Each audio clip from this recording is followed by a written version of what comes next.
everyone. Welcome to Royally Unfiltered, the show that takes you behind palace gates like never before. This week, helping me tackle all the biggest headlines is royal author Robert Jobson and royal commentator Richard Fitzwilliams. I'll start with you, Rob. The most beautiful video from Catherine, the Princess of Wales this week. She surprised us on social media. Can you tell me more about this campaign? What's the ultimate objective? I think really since she has come through the cancer, nature, as she found, was extremely important to her. So, connecting with nature, making sure that she could be and interact in every way she could. She found that really beneficial. So she's been doing these films. She did the first one, if you remember, in for spring, in which she featured, the kids featured, everyone was there. So that was a different. We took that in a slightly different way. But this is part of a series where she does spring, summer. We've still got autumn and winter to come. So, yeah, it's a nice message. I think it was very simple, talking about interacting with nature, love, making sure you share all these beautiful things. And, it just shows you the type of person she is. I think, obviously, there will be some cynics saying, oh, that's all well and good if you have the time. But, as my nan used to say, wake up and smell the roses. I think that's the message that she was basically saying. Make sure you spend a little bit of time every day in your day in connecting with what is around you and the natural environment. Richard, it really feels like this is something that she truly believes, that being outside brought her some sort of, maybe it was just peace, maybe it truly did heal her, but she has been incredibly passionate about trying to push us outside to better ourselves. Robert just mentioned that there will be naysayers. What would you say to some of those people that are critical of a video like this? I would find it hard that there would be many. I mean, she's begun, of course, last year on communicating with videos, and I think he did it extraordinarily successfully. But of course, the sensitivity of the subject talking initially, of course, I was in tears about cancer, and then subsequently we heard happier news. But that was the first time, I think, that she really was able to, so to speak, reach out to a very, very substantial audience. And she's continued it, I think, for the purpose. Well, firstly, as Robert was saying, I mean, clearly she's always been outdoorsy, she's been sporty, she was very fond of tennis and so forth, and to encourage others to do likewise, because the first one, as I remember, was linked to the Scout movement. And of course, it's extremely good. And of course, it does, again, very much link with the outdoors. But there's an aspect of this quite interesting that she talks about, the spiritual, the uplift she's had. We've been reading reports that, I mean, it's supposed that William is not particularly religious. And of course, one day he'll probably be, assuming it still exists, Supreme Governor of the Church of England. Now, I'm wondering whether perhaps the reports have indicated that she is becoming more spiritual and possibly would take more of an interest. That is true. I mean, that is true, Richard. Yeah, that is true. And I think that William too, they've both been going to church regularly, not necessarily seen in public like the king would be seen, and going to churches that aren't necessarily on the radar. But both, I think, William and Catherine, I think, given what's happened in the last couple of years and with his father as well, have become more spiritual and had some sort of an awakening. So that's quite good. And I think there certainly feels that message. That sort of message of love and hope that is in the videos that she's doing. I don't think there'll be many people criticizing them. And I do think that, as Richard was saying, this does suggest that there's something more behind it. There is a sort of, it's the sort of thing you may hear in church. So I thought there is something new and fresh about the way she's addressing these issues. And of course, this one, we didn't see her and we didn't see William. And yet, of course, we did in previous ones. And of course, there's intimate, last September, very, very intimate family shots, you could say. But interesting, I see that dancers from the Royal Ballet who performed in last year's Carol concert featured, apparently. So that's rather a nice touch. And of course, we've got that to look forward to later in the year. That we do. We're going to talk about that in a second. Rob, am I being critical when I say that this is is such a contrast from what Meghan Markle is posting.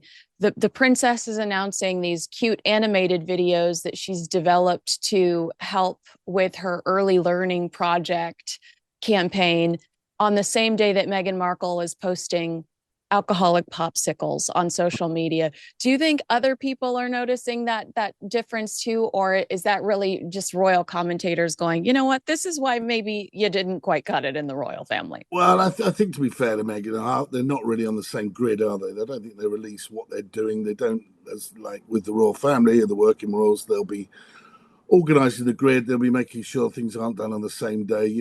I think this is more of a coincidence. It just highlights the issue. Well, the difference in content. Catherine is. Oh yeah, the difference in content. Yeah. Although I feel, and I'm being slightly fairer to Meghan here, I feel if Meghan had released a video like this, we'd probably be a bit critical somewhere on the line, saying how I can almost hear people saying, how can she lecture to us? She's got all the time in the world to do this. I mean, I think that sometimes we can be over on her, but look, she's made it very clear she has a commercial. She's living in the commercial world with Harry, and that's what they're going to do. And they've been very open about that. But yeah, it does contrast in what being a royal is and what being a commercial showbiz character is. Yeah. An ultra influencer. That's basically right. That's the difference. The one has a message which is above the commercial sphere, which is what Her Late Majesty Queen Elizabeth II is. You can't be both. You can't do both. Otherwise, you face criticism for doing one or the other. And Richard, would it benefit Harry and Meghan if they posted more about their charity efforts on social media? Meghan has developed a huge following on social media. Wouldn't it be beneficial if instead of posting it on archwell.com or wherever they're posting it now, they said, we just raised X amount of dollars for this campaign and we're proud of it?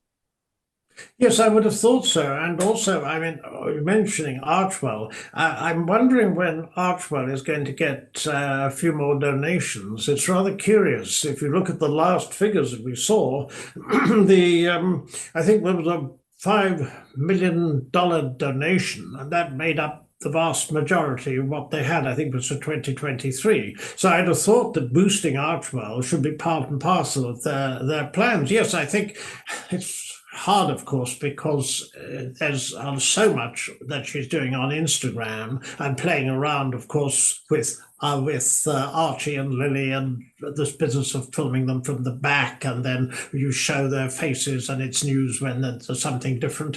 It does seem a little juvenile, but whether that's a successful form of getting attention, they have millions, as you note, who are paying attention to them. But everything she does, their brand does have, there's no denying it, their brand has got a very substantial pull.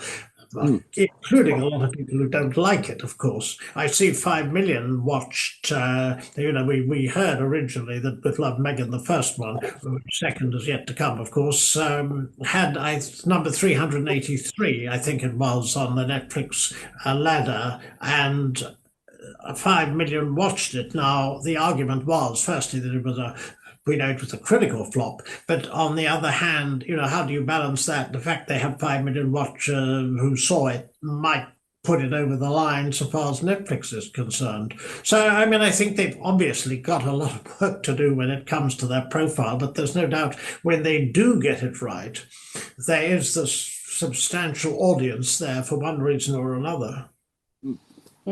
When they do get it right. What if you could delay your next 2 mortgage payments? That's right. Imagine putting those 2 payments in your pocket and finally getting a little breathing room. It's possible when you call American Financing today.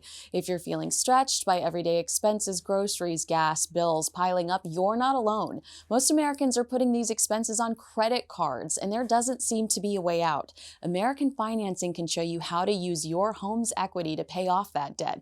You need to call American American Financing today before you get to a point where you can't make those payments. Their salary-based mortgage consultants are helping homeowners just like you restructure their loans and consolidate debt, all without upfront fees. And their customers are saving an average of $800 a month. That's like a $10,000 raise. It's fast, it's simple, and it could save your budget this summer.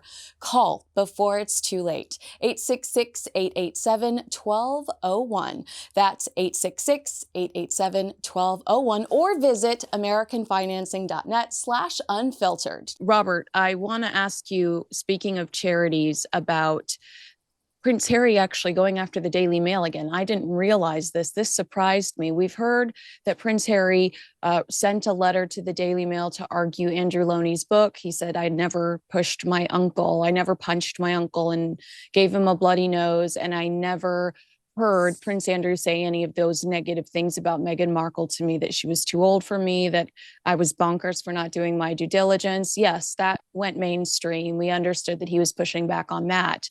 But apparently he's also pushing back on the story that he would set up a rival charity to rival Sentebale. This surprised me that he's pushing back on this as well, mostly because it just feels like they're very reactive right now.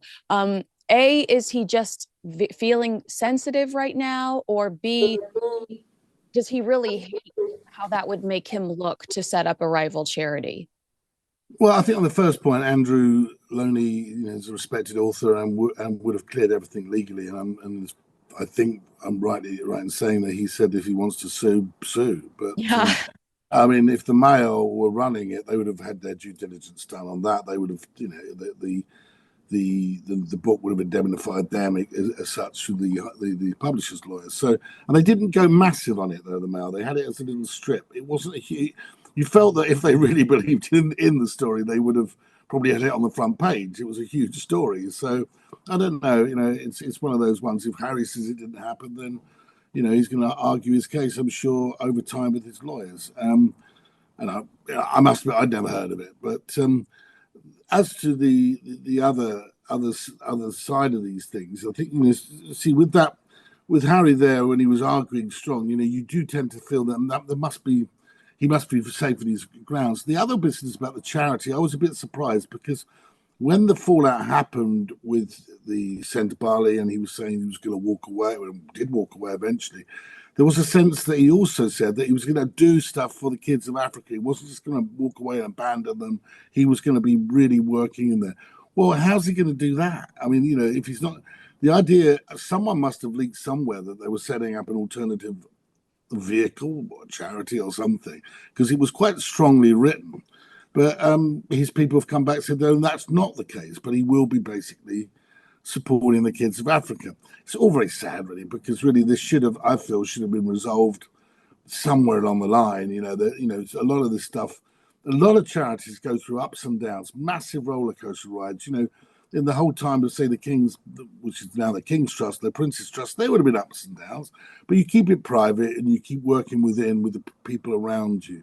And I think it's a real sadness, I think, that Sentebale and him are party company, because it would have been something that I think that would have been a legacy for him. And Richard, when it comes to Sentebale, could he start a new charity, or would it be best for him to find existing charities and say, is there any way I can offer you assistance in Africa? Or are you concerned because Dr. Sophie Shendaka specifically told media that she felt like Harry's brand was toxic, and his brand, after having gone after the British royal family, hurt Sentebale more than it helped Sentebale? Yes, this is the interesting point, and I think it's later in the year that we'll be seeing some figures from Sentebale and seeing how much they are making, if indeed anything. I mean, all this is going to affect it. The poor children, of course, will be suffering at the end of all this. Is what one comes into mind. I mean, one sees that of course he would operate if he did set up something new. And I mean, this was a story right that it splashed all over the net and so on. I mean, with quotes that indicated that they were thinking of it, and I don't think that it's been denied. But I would have thought Prince Cecil might, because remember, this was not only Harry's. Founding it in honor of the Princess of Wales, and naming it after her favourite flower. But of course, Prince Seso, in memory of Queen Mamohato, his mother. So I would have thought that, I mean, that if they wanted to, I mean, that Lesotho, which has such a high rate of HIV/AIDS orphans, and also, of course, it helps young people generally, and of course, it's now been extended to Botswana and perhaps elsewhere in Africa. I think this is one of the clashes as to where or how you fundraise successfully, should it be in the United States with Harry's polo and so on. And one recalls the problems that Dr. Sophie and Meghan had at that polo match, which again is another subject. But also, I mean, should it be London-based, or should that African charity be primarily African-based, and how should it be arranged? I'd have thought if they wanted to, that they probably could. I wonder, you do wonder how Sentebale is going to survive this, because, I mean, it's absolutely toxic. The other thing I found so interesting, which wasn't very widely picked up on, is this odd business that there was a lot of criticism, the Charity Commission, of course, about how it had got toxic and both sides were at fault, and no, they hadn't found, although was it their task to investigate, this wasn't gone into cases of misogynoir and bullying and so forth. But there was a lot of criticism about the way that, for example, there was no disputes procedure or complaints procedure. They needed to define the role of patron, which implied to me that Harry possibly was, since he'd done a lot for the charity and raised a lot of money for it, was basically doing what he liked. That had not been well run previously. Whatever's happening now, I mean, we'll obviously have to see. So I would have thought that there was a certain opportunity. But the thing is, the publicity is, of course, so toxic. But anything they do, anything he does, he will get publicity for. So I'd have thought if he's devastated by the result and the fact that he's now divorced from the charity that he was responsible for co-founding, I wouldn't be surprised. And Robert, let me ask you, do you have any insight on what he was recently doing in Botswana? Do you think that potentially he could have been strategizing something there? Or we heard that he met his mom, his second mom, while he was there and spent some time with family friends. Maybe he was just licking his wounds. No, he loves Africa. I was out with him four times in Lesotho, at least 3 times in Lesotho and other trips he's been to. He loves being there, he loves being amongst the nature, loves the nature, loves the wildlife, loves the people. And I think he's genuine and was always genuine about trying to help people in Africa, particularly the kids. I saw him with them and they were, there were really close bonds. It wasn't done. They didn't know who he was. They just knew he was a guy that was bringing hope to them. And, I think his last charity touched on 100,000 lives. It was deep and did a good job. Now, I think he will be licking his wounds. Yeah, I think he'll be upset that this has happened. And I think there's fault on both sides, to be honest. I think that the other trustees walked away. The board, there's obviously a problem with the chairman that between personalities. And I don't think it's all Harry's fault. I think there's problems on both sides. But as Richard said quite rightly, the people that suffer here are the kids, because it was reaching out. And it doesn't really matter how much, as long as you do it in a legal way, it doesn't really matter how you're raising the money, because what really matters here is the money reaches the people that need it.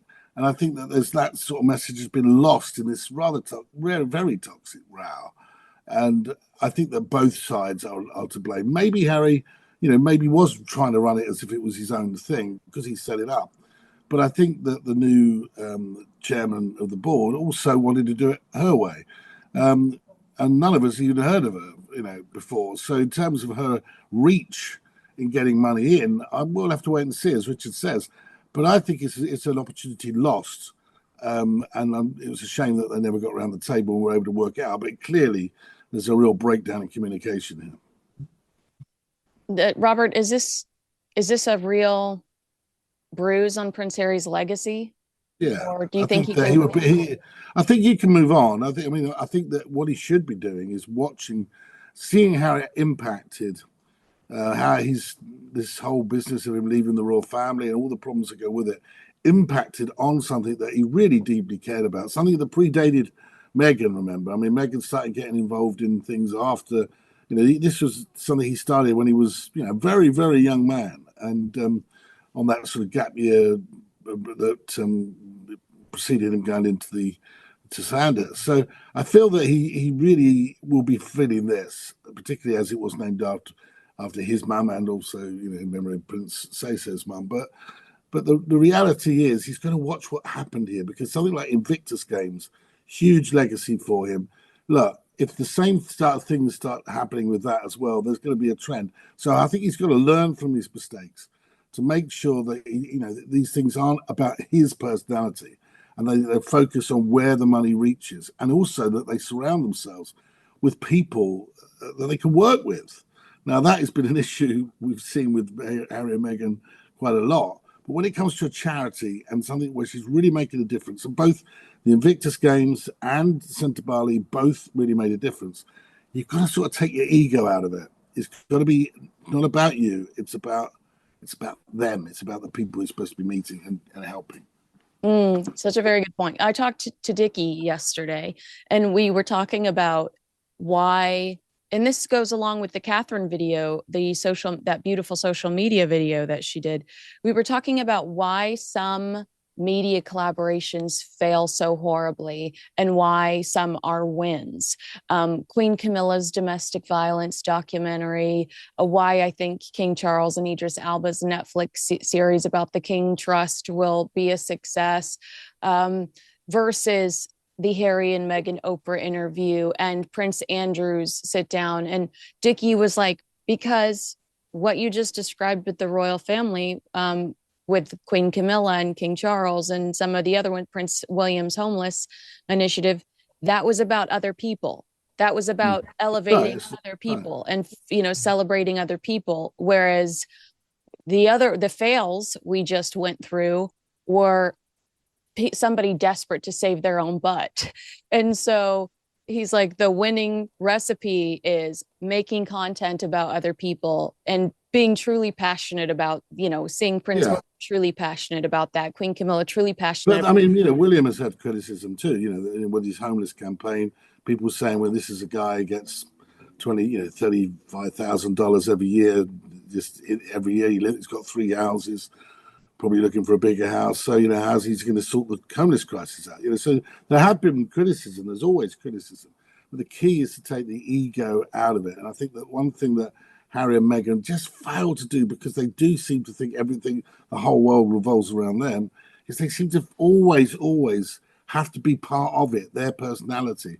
And I think that actually, even the only thing that really matters, say with the Prince's Trust or the King's Trust as it is now, is that it's helping young people to become the best people they can be.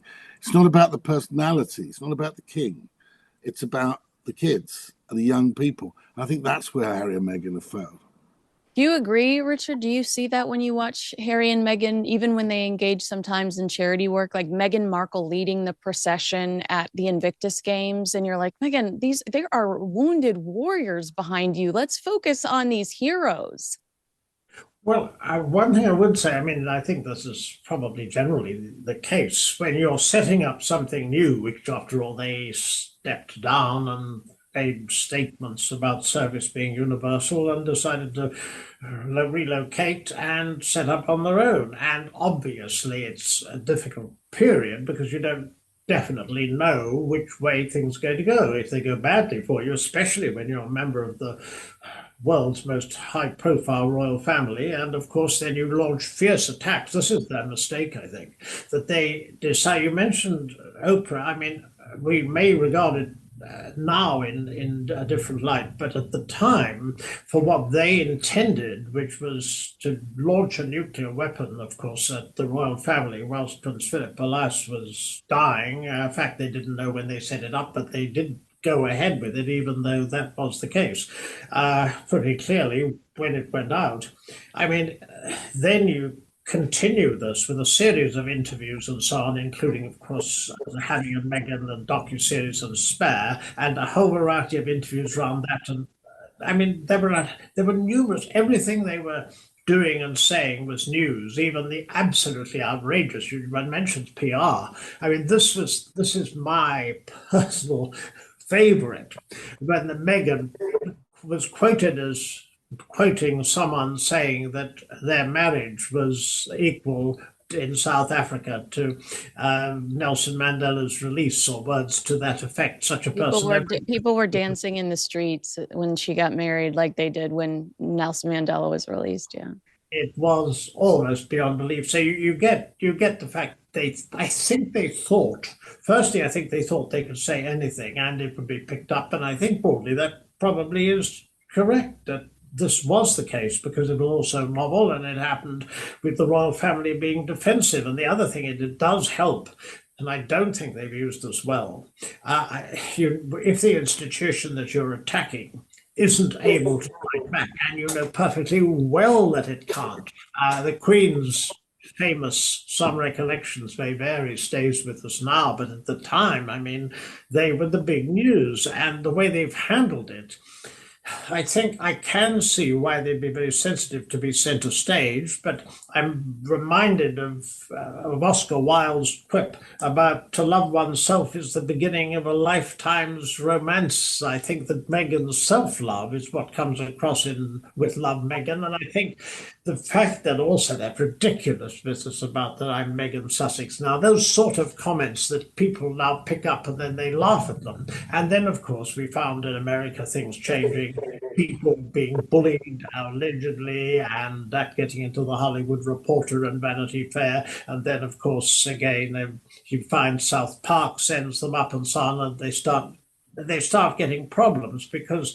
I think initially in the United States, I think there was a lot of sympathy for them, and they have got worldwide interest because, of course, of the situation that they created. So I can see why she's hypersensitive on this, but I don't think that they've handled it very well, especially losing so many staff, and especially being so nasty, because those three, the Oprah, Harry and Meghan, the docuseries, and Spare, I mean, to do that to your family, and remember, of course, only her mother is in contact from her side.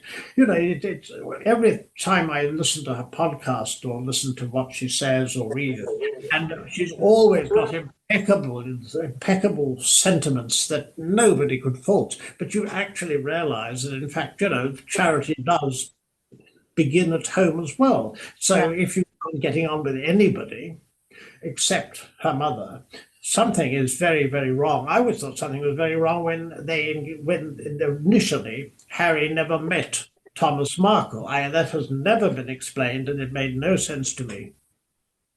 That's a very good point. Robert, Richard just mentioned with Love Meghan, I'm assuming you've seen the season 2 trailer. I'd love your reaction to just that first few minutes of a tease of what's to come for season. I have. I mean, just to sort of get a bit of balance from what I was saying that yes, I know that they've attacked the family, but you know they aren't the first to have done this. Princess Diana did this with the Panorama interview. She did it with the book which she collaborated with the Diana, Her True Story. Prince Charles did it with the book with Dibble. He attacked his parents and criticized their parenting. These things have happened before, but the key difference is here is they were speaking honestly and openly, okay, but they weren't monetizing it. What they have done in these, trying to speak out and get their point of view across, they've made fortunes on the back of it, and that does stick in the throat a little bit, you know, in terms of the millions that have been made. They've monetized an attack upon an institution that made Harry's privileged life very privileged. She, to be fair, has come from pretty much nothing, has built herself up, and has actually, you know, she's not a hypocrite. If she's anything, she's actually doing exactly what she set out to do. Her latest thing, I actually think that, you know, she's been quite fair in what she's doing. She started to say, this is where I'm going, this is what I'm doing, and, you know, like it or loathe it, I have got followers, I have got supporters that believe in what I do, and I'm just going to sell to them. Now, I think her latest trailer, everything is saccharine. It's all too much for me, but she does appeal to certain people. She does have a voice, and that's really all that this actress that appeared in Suits, wasn't particularly famous, certainly this side of the world, has managed to achieve worldwide fame and has achieved a voice in an audience. So I can't really be overly critical of her, because she's many things, but she's not really a hypocrite. She's set out very early on to make a name for herself, and she's done that, and she's monetized it. The one I'm concerned about is Prince Harry, a guy that's raised huge privilege, paid for by a lot of his life, really, by not through any fault of his own. It was his birth from the British taxpayer, and then to launch such an attack upon, as Richard says, the very people that really gave you that life, that loved you, supported you. This is the guy that, a few years ago was standing up at Buckingham Palace at his father's 70th birthday, really praised him, saying he was one of the greatest fathers in the world. Well, what changed? He married someone, and he completely did a reverse ferret on the whole thing. Now, he's the one I'm critical of. Actually, a lot of people really attack Meghan. I think Meghan is just straight down the line, and she's doing what she's doing, and she's not going to change. Yeah. And some people will hate her. Lots of people seem to, but she has a lot of followers, and that's that she has a voice, and that's what she set out to do. Yeah, Robert, but what Richard was saying was that she is a hypocrite because she's doing this is my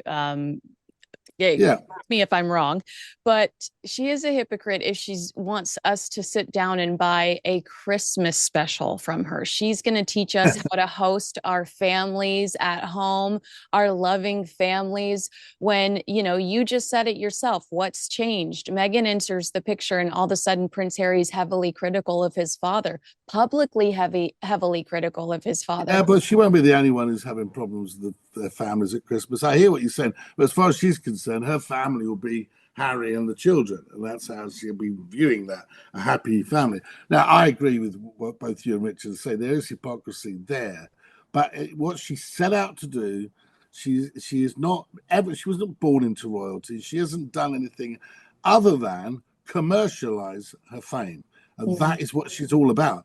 It's ruthless. Harry's caught in the crossfire. The royal family have been absolutely trashed by her, but this is what she is always about. Now, I think that people like William, the king, others realized this very early on. They saw what was coming, and all William did was try to warn his brother, which led to even more bigger rift than there should have been, and there is now in existence. All they were trying to do was saying, this woman is toxic and dangerous, and we do not think that she fits. He didn't take notice of that, and now he's in the position. What is his position? He looks terribly miserable all the time. We don't know what he does on a daily basis, but he's made his bed, and it's him I'm critical of, not her, because at the end of the day, he married her and he brought her into this family. It was his decision, and I can't remember too many people dancing in the street. That's all. I was there at the day, and I don't remember them dancing in the street. No, certainly not in the royal family, I don't think. The ruthless observation, I think, is important. And you saying this was always her ultimate objective, because remember, it was Camilla Tominey that reported that Meghan and Harry were meeting with Quibi, the micro video site, before they even stepped down as working royals. So do you remember that one famous scene when they were working for the royal family at a film launch, a Disney film launch, and the chair of Disney was there, and then she was Harry was saying, she does voiceover work. I mean, it was just ridiculous. You remember elephants, Robert? Yeah, that's right. Yes, that came from. That's right. Do you remember? That's right. My wife does voiceover work. I mean, it was incredible, really, that this sort of stuff was going on. But I just think that love is a strange thing, and he obviously fell head over heels in love with her. But the royal family were quite aware of what was going on quite early on, and there's no doubt that that William was concerned about the future and tried to reason with his brother. And I'm pretty sure, but that the the king did too. Richard, I sent you a Hollywood Reporter article, and it's about Meghan Markle's new trailer. And I'd like to know if you agree with this. It says the Duchess of Sussex is portrayed less like a master chef and more like an appreciative apprentice in the first footage from season 2. They say she comes across as much more humble, and she's giving other people compliments versus everybody talking to her about how great she is. Like in season 1, where Mindy Kaling's like, "This is probably the most glamorous moment of my life." Did you see that at all? Did you recognize that trend? I didn't when I first watched it. I still thought this is annoying, but I thought that was an interesting observation. No, I think it is. And also the fact I have to be honest, when I saw it first, as you did, I saw what we'd previously seen. And of course, one remembers this is the mistake, or I suppose they had to for cost reasons, or perhaps that's the main reason they did it, filming back to back. So you can't then learn if or when the critics pan you or you've got suggestions because it's rather late. But you can make a trailer which does reach out a little bit better. And she did appear, I won't say she looked humble, I will say that the slightly altered perception there because, it wasn't, we've seen what we're going to see again, but it's perfectly obvious that this was cut with that in mind. Now, if she was filming it again, and when she does her Yuletide special, oh dear, well, we'll have to bear that one.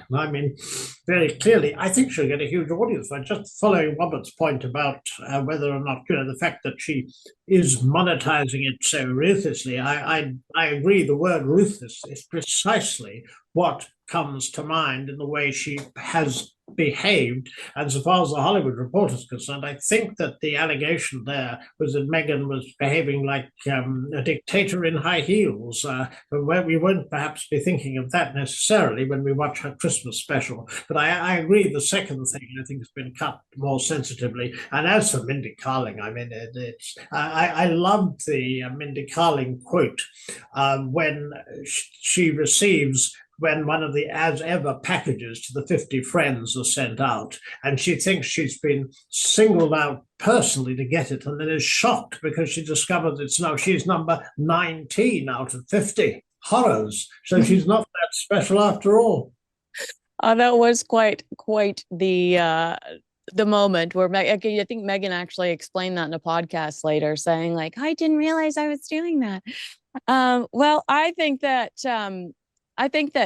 you're both right. I think that there will be an audience for it. She does have a fan base, but I wonder if it will not be as extreme as or as successful as the last time, because it will be so similar to season 1. If anybody tuned in out of morbid curiosity, they kind of saw what they were going to see the second go round. And it doesn't matter though, Rob, because she's got this first look deal with Netflix. So That's right. Yeah, so she's hoping, I'm sure, that people tune in.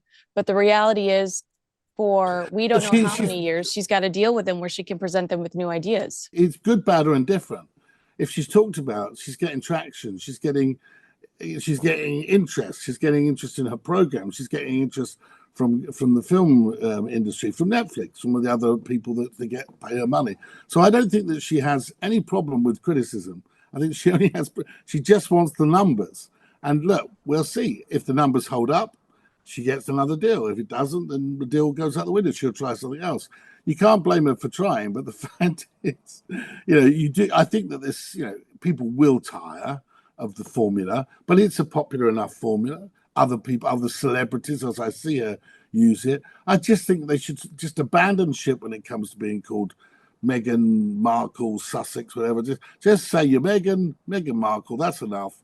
Forget all the Sussex. Forget all the duchesses and royal titles. And same with Harry. He's not a royal anymore. He's Harry. Harry Windsor. Just call himself Harry Windsor. They know who he is. But I think it's time to stop playing both sides, or trying to get benefit. And I think that would actually put them in a better state with people, because they'd say, yeah, okay, they've broken away from the royal family. They actually have. But what they do at the moment is they keep playing at it. Oh, just call me Duchess.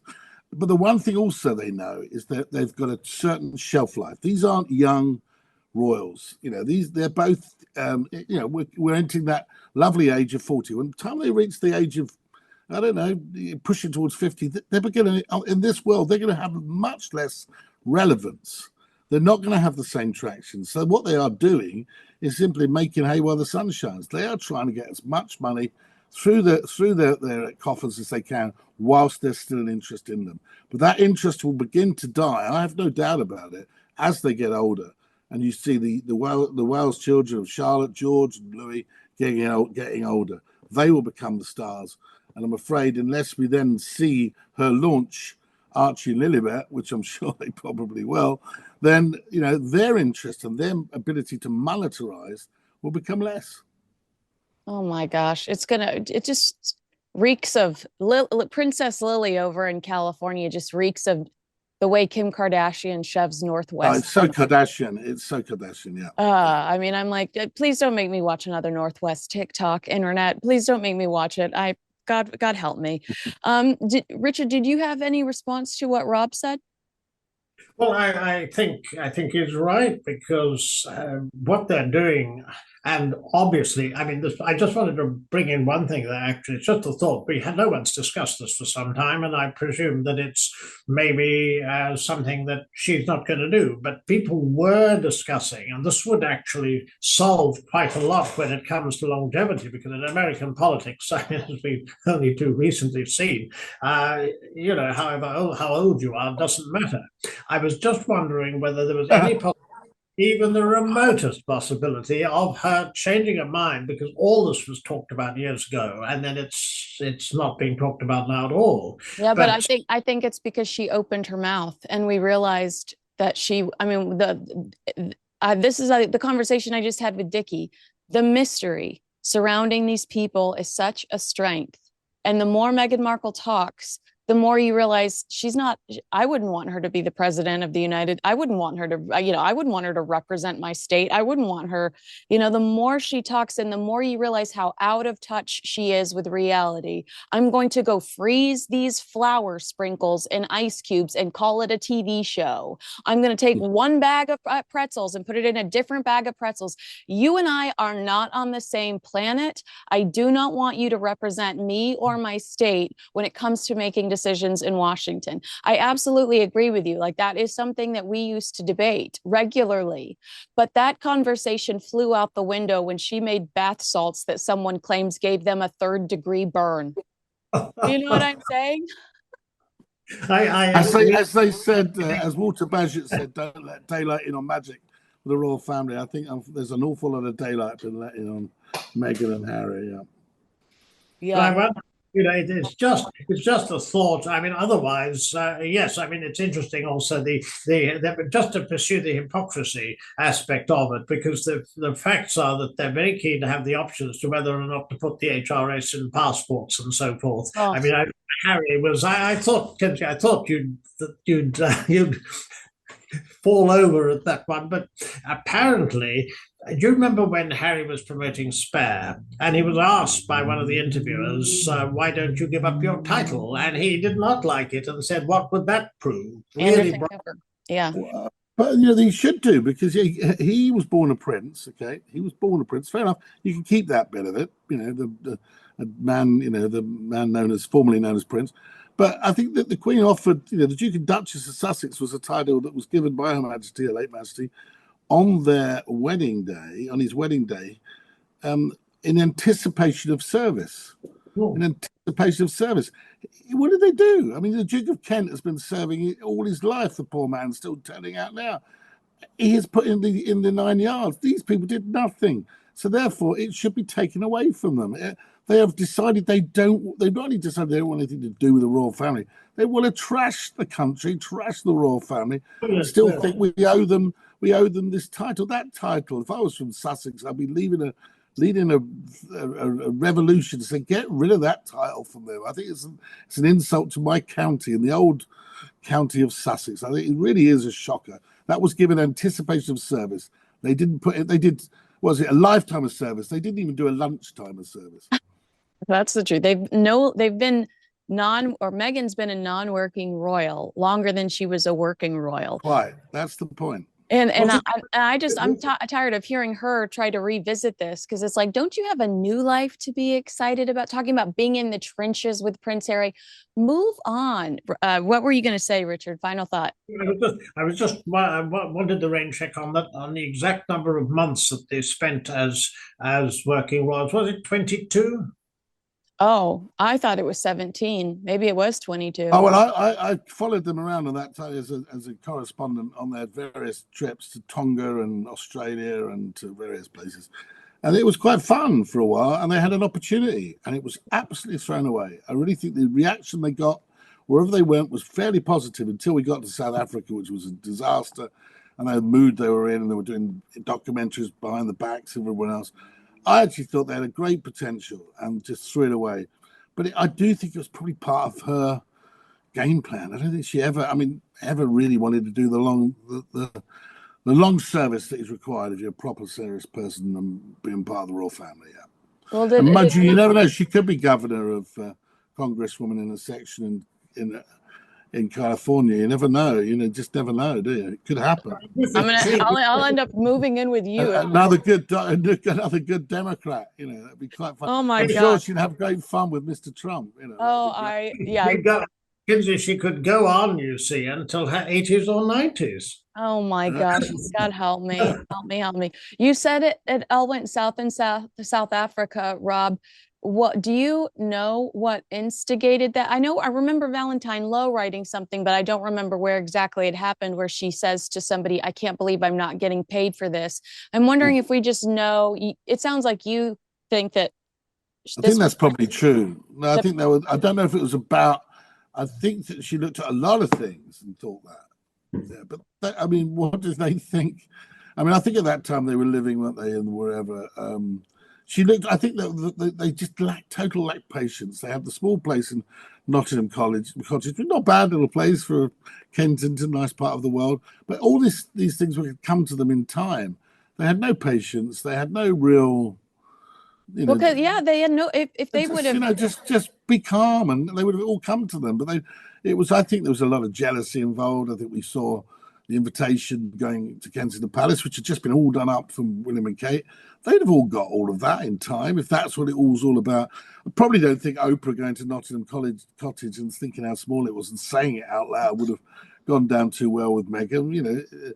I think she's sort of megalomaniac. I think she just didn't have any patience. Show a little bit of patience, and she'd have had it all coming to her. But unfortunately, she didn't see it that way. Same as the titles for her children, same as everything. It's embarrassing, really. The irony now, of course, with Meghan being American, obviously we know her views on President Trump, but given the circumstances and given the way the royal family is now being used, and given the importance of soft power and the king, as you go to France, you go to Germany, you go to Italy, and you can speak their language. It's quite amazing. But the way it's so pivotal to seeing Keir Starmer handing out that invitation at that pivotal moment, very, very problematic, terribly difficult period, as we know with what's coming tomorrow and what will subsequently follow. But nonetheless, if Harry and Meghan had remained, it will make an interesting novel. Someone may write as to whether or not they could have influenced things, and quite seriously. There was a real chance, as you say, of them being constructive, but also to have had a real influence on things. Well, certainly absolutely true. Certainly in the Commonwealth, that's what Late Majesty the Queen thought in the Commonwealth. A woman of colour with Harry, both of them fairly young, both of them very vibrant, both of them talking to the going to Africa, spending a lot of time there, going to the wider Commonwealth. They gave them that. She gave them that role. They threw it away. I think with America too. Yeah, she was an American lady. She was America's princess. They could have utilised all that. All of this could have been used. And if they wanted power and some sort of soft power, then they would have had it all. And surely, yes, they would have been paid as well. Yeah, they would have got their money's worth, and they would have got their jewels and the dresses and the houses that go with being a member of the royal family. But really, again, I blame Harry in a way, because he should have basically explained to her that things come with time, patience, and you have to show a bit of effort. And he was so locked up in everything else, he seemed to lose the plot, really. They needed to show a bit more time, a little bit more patience, and they didn't have it. But almost all these charities, I mean, the Sentebale and Well Child and Africa Parks, all would have benefited massively. And Invictus, and all, of course, almost all, begun before his marriage. Interesting, that. Yeah, and they would have all benefited, though, with the two of them, because it was, at the end of the day, they were a glamorous couple.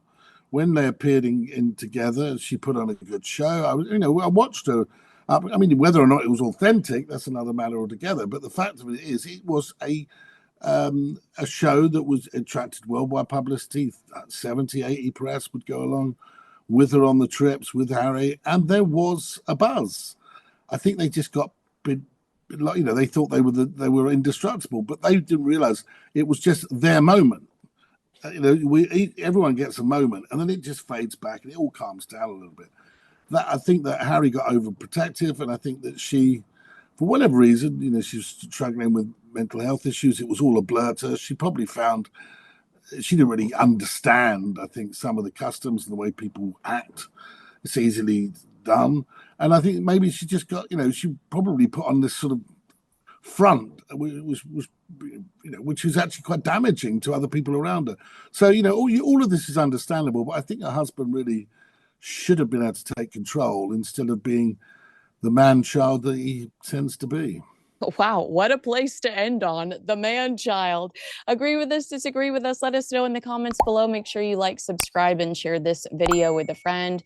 Robert Jobson, amazing royal author. Thank you so much for being here. And I love reading your pieces. We just talked to Sally Biddell-Smith about your piece about Lady Elizabeth Anson. So you can catch Rob all over the internet with royal stories, as well as Richard Fitzwilliams. I see your name quoted all the time too, royal commentator, about some of the hottest topics. Thank you so much for being here, and I look forward to talking to you again very soon.